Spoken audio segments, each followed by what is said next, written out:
Hey, this is Shiley and you're watching Eat Breathe Books. Hi guys, missed all of you so much. I have a real excuse this time. My laptop is gone, like totally dead. I don't know if I can even get it fixed.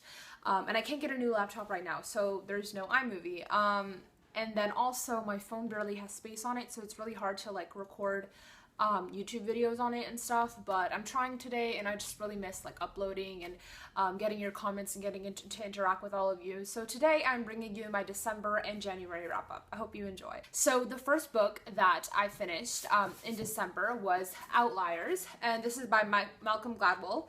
I had to read this for school, but I genuinely really enjoyed it. It's basically about like different people's success stories and like interesting factors about them and what makes a person successful and what makes a person like outlier, like stand out from the crowd.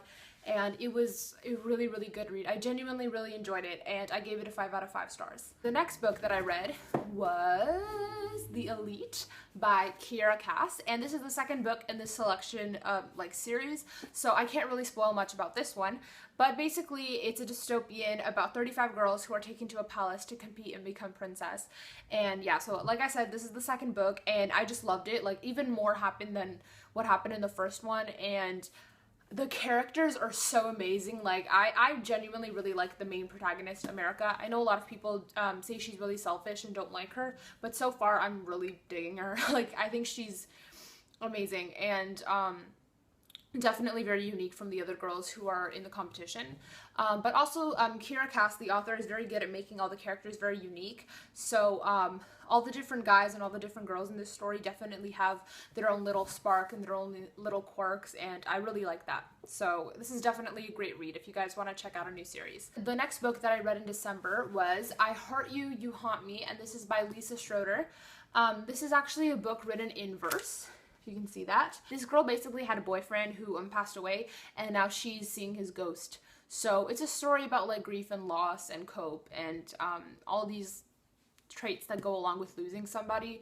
And it was pretty haunting, and it definitely was a tearjerker, but it was really nice, and it was the first book I ever read in verse, so it was definitely a good experience, and I think I'm really gonna pick up more books by Lisa Schroeder. The last book that I read in December was Tomboy.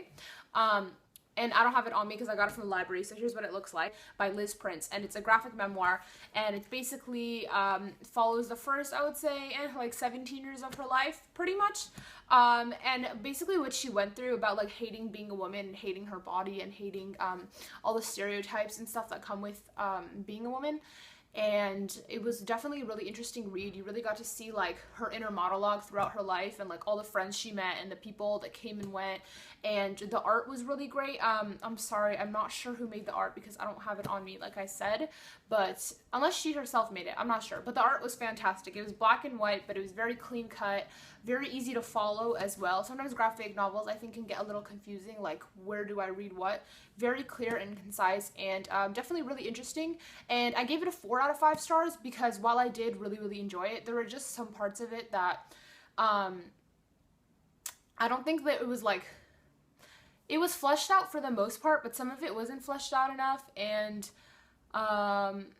yeah, I don't know, it didn't change my life, you know, but it was definitely really interesting. So, and then in January I only got to read 2 books because I was just really busy and kind of slumpy, which is sad because it's like the first month of the year.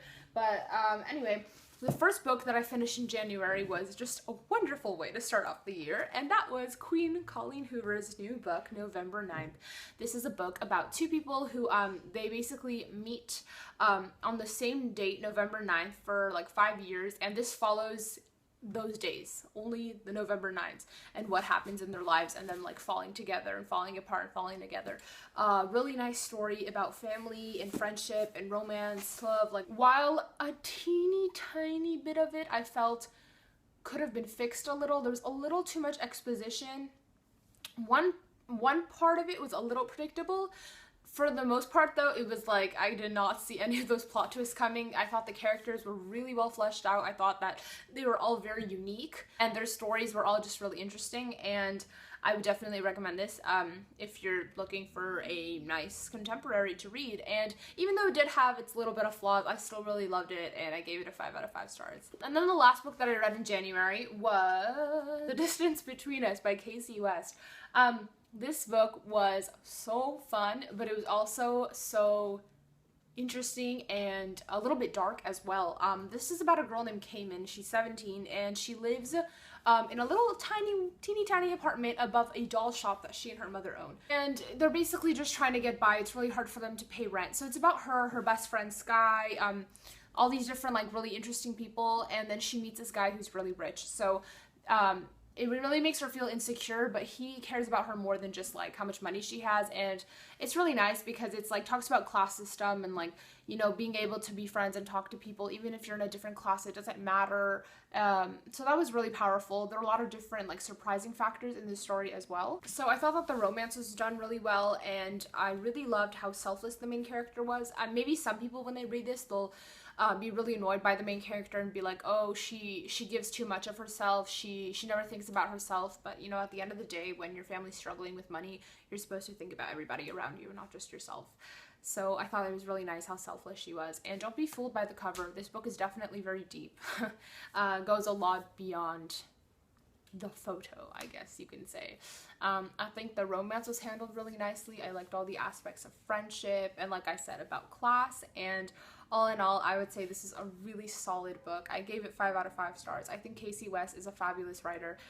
And I can't decide if I like this more or her other book, The Fill-In Boyfriend. I've also read her book On the Fence, which I thought was good, but not as good as this and as The Fill-In Boyfriend. So I would definitely check out her books if you're in the mood for something light, but also a little bit heavy. So those are all the books I read in December and January. I also started rereading City of Bones and read part of My True Love Gave to Me by Stephanie Perkins, but I'm not done with those yet, so I'll just talk about those hopefully in my February wrap-up. But anyway, thank you guys so much for watching, and I'm really glad to be back. Leave a comment down below letting me know your favorite read of January, and I will